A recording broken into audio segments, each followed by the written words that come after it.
परीक्षाओं का main junction क्या है, जिसे स्रोत कहते हैं, वो क्या है?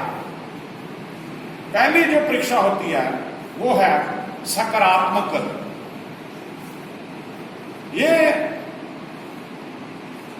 परमेश्वर में नहीं है जो सकारात्मक परीक्षा है। पढ़िए याकूब का खत, उसका पहला अध्याय, उसकी 13 पढ़े।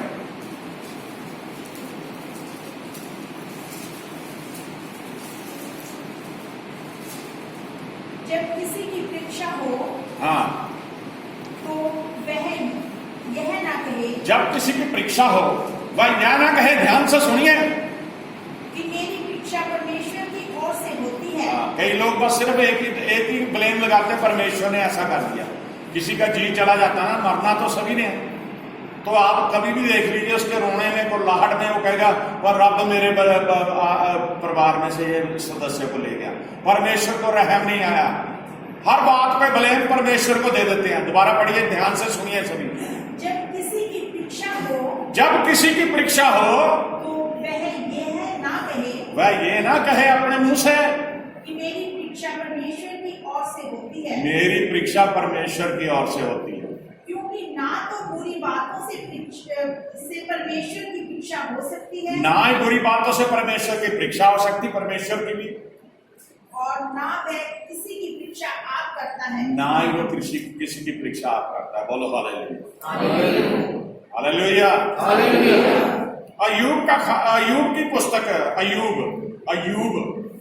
भजन सहायता से पहले, उसका 1 अध्याय, उसकी 12, अय्यूब 1 की 12। यहोवा ने शैतान से कहा, हाँ, यहां देखिए, परमेश्वर ने नहीं परीक्षा ली अय्यूब की, यहोवा ने शैतान से कहा। शैतान जाके परमेश्वर कह रहा है वो अमीर है, उसके पास पैसा है, वो बहुत साधन संपन्न है, इसलिए वो जय जयकार कर रहा है तेरी। एक बार हाथ उठा ले, फिर देख उसका क्या हाल होता है। हाँ जी, सुन, जो कुछ उसका है वह सब तेरे हाथ में है। परमेश्वर ने शैतान से कहा, सुन, जो कुछ उसका है सब तेरे हाथ में है, केवल उसके शरीर पर हाथ ना लगाना। केवल उसके शरीर पर हाथ ना लगाना। तब शैतान यहोवा के सामने से चला गया। तब शैतान यहोवा के सामने चला गया। मेरे अजीज बहन भाइयों, प्रभु यीशु मसीह आपसे प्यार करता है। वो उसने कहा कि कलीसिया का सर कौन है? मसीह यीशु, और आप क्या है? देह उसकी। अय्यूब के बारे में परमेश्वर ने साबित किया कि तू सब कुछ उसका छीन सकता है, लेकिन उसके शरीर को हाथ मत लगाना। बोलो हालेलुया। वो शरीर परमेश्वर का है, ये देह परमेश्वर की है, इसलिए वचन में लिखा, क्या तुम नहीं जानते कि जो तुम्हारी देह है पवित्र आत्मा का मंदिर है? हालेलुया। अगर कोई बीड़ी सिगरेट पीता है तो पवित्र आत्मा के मंदिर को खराब करता है, परमेश्वर इसमें वास कर रहा है। अगर कोई शराब पीता है तो उस शरीर को, परमेश्वर की दूरी में उसको दूषित कर रहा है, परमेश्वर के शरीर को। यहां पे क्लियर ये बात लिखी है कि तू उसकी सभी चीजों को छीन सकता है, लेकिन उसके शरीर को हाथ मत लगाना। अय्यूब 2 की 6 भी पढ़ दो जरा। यहोवा ने शैतान से कहा, यहोवा ने शैतान से कहा, सुन, वो तेरे हाथ में है, वो तेरे हाथ में आ जा, केवल उसका प्राण छोड़ देना। केवल उसका प्राण छोड़ देना। जो हमारे अंदर प्राण है ना, वो परमेश्वर के है, उसे कोई नहीं छीन सकता हमसे सिवाय परमेश्वर के। हालेलुया। ये तो पहली थी सकारात्मक। अब है नकारात्मक, जो शैतान की तरफ से आती। ये तो होगी परमेश्वर इजाजत दे सकता है परीक्षा की। परमेश्वर ने अय्यूब के मसले में इजाजत दी शैतान को, लेकिन अब जो दूसरी या नकारात्मक, ये तो शैतान ही करता है। पढ़िए मत्ती रसूल की इंजील 4 अध्याय, उसकी पहली आयत पढ़िए। जिस गुरु को आप पूजते हो, जिस गुरु की आप आराधना करते हो, यीशु मसीह को आप मानते हो, शैतान ने तो उसकी परीक्षा पहले लेने चला गया था। देखिए पढ़िए। तब आत्मा यीशु को जंगल में ले गया। हाँ, 4 की 1 है। ताकि इब्लीस से उसकी परीक्षा हो। आत्मा प्रभु को जंगल में ले गया ताकि इब्लीस से, शैतान से उसकी क्या हो? परीक्षा हो। हाँ जी। वह 40 दिन और 40 रात निराहार रहा। 40 दिन और 40 रात निराहार रहा, कुछ नहीं खाया पिया मेरे प्रभु ने। तब उसे भूख लगी। तब उसे भूख लगी। तब परखने वाले ने पास आकर उससे कहा, परखने वाला कौन है? शैतान। परखने वाले ने पास आकर उसे कहा, यदि तू परमेश्वर का पुत्र है, यदि तू परमेश्वर का पुत्र है कह दे तो कह दे कि ये पत्थर रोटियां बन जाए। ये पत्थर क्या है? रोटियां बन जाए। हालेलुया।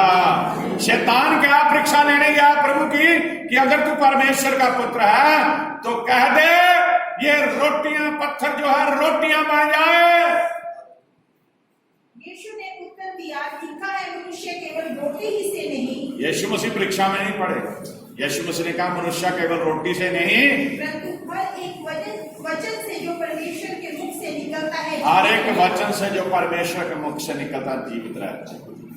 अब हमारे गुरु की ये परीक्षा हुई तो हम तो आम इंसान हैं, वो तो परमेश्वर था, वो तो परमेश्वर है। शैतान उसकी परीक्षा लेने भी चला गया। हम पूरे अध्याय को पढ़े किस तरह से शैतान ने कहा कि तुम अगर मुझे सजदा ही कर देना तो सारी दुनिया का ऐश्वर्य वैभव मैं तुझे दे दूंगा। यहां पे क्लियर लिखा, उसने कहा अगर तू परमेश्वर का पुत्र है, किसे बोल रहा वो? यीशु मसीह। अगर तू परमेश्वर का पुत्र है तो इन पत्थरों को कह कि रोटी बन जाए। आम इंसान भूखा नहीं रह सकता, लेकिन यीशु मसीह ने 40 दिन 40 रात तक निराहार रहने के बाद जब भूख ने सताया तब भी उन्होंने परीक्षा ली, अपनी परीक्षा में निकल गए। उन्होंने कहा कि वचन में लिखा कि इंसान केवल रोटी से नहीं बल्कि परमेश्वर के मुख से निकले पवित्र वचनों से भी जीवित रह सकता। बोलो हालेलुया, हालेलुया, हालेलुया, हालेलुया। तीसरी जो बात है, शारीरिक अभिलाषाओं के द्वारा भी परीक्षाएं आती हैं। याकूब का खाते 1 अध्याय उसकी 14